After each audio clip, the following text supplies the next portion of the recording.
Kumpiskado ang ilang matataas na kalibre ng baril at bala sa bahay ni Urbistondo, Pangasinan Mayor Ernesto Balolong Jr. Bahagya namang nagkatensyon nung nagmatigas ang mayor at ang kanyang security. Giit ng alkalde, lisensyado lahat ng kanyang mga armas. May report si John Consulta. We will give you 10 minutes to open. Mayor. Otherwise, Mayor. Pakinggan mo, wala na rin mangyayari. Alito na tayo. Lahat naman na yan, nakakover na hanggang sa likod. May bantay na kami. Bit-bit ang isang search warrant. Sinalakay kaninang madaling araw ng mga tauhan ng National Bureau of Investigation o NBI ang bahay ni incumbent Urbistondo, Pangasinan Mayor Ernesto Balolong Jr. Kasama rin sa operasyon ang ilang tauhan ng Philippine Army.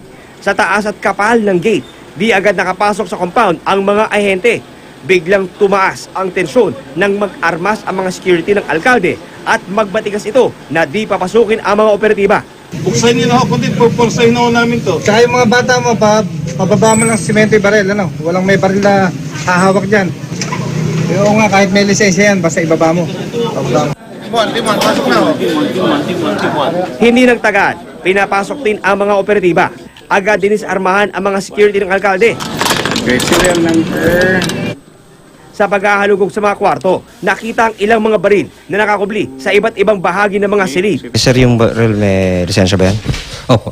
Kompleto po. Opo. Sa akin ng training, sir. Civilian po. Bumulaga naman sa kwarto ng alkalde ang CCTV security system na ito na nakapwesto sa paligid ng bahay. Mga malalakas na armas tulad ng M14, Beretta at submachine guns at mga bala. Diskumpiyado ang NBI sa ilang mga nakitang baril dahil tila raw tinangkang burahin ang mga markings. Deface ilagay mo puro deface to. M14 din to.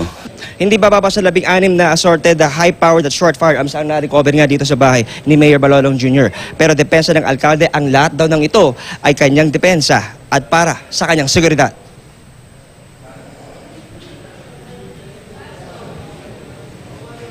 Lahat po ng mga gamit namin po dito, lisensyado. Kami po talaga may threat sa buhay. Yung anak ko, muntik ng patayin yan dyan sa BMU. Documented po yan, nireport ko po sa PNP. Pagkatapos may dokumento ang lahat ng baril, sinikap ng NBI na ipareceive sa alkalde ang tala ng mga baril kung saan ang ilan questionable.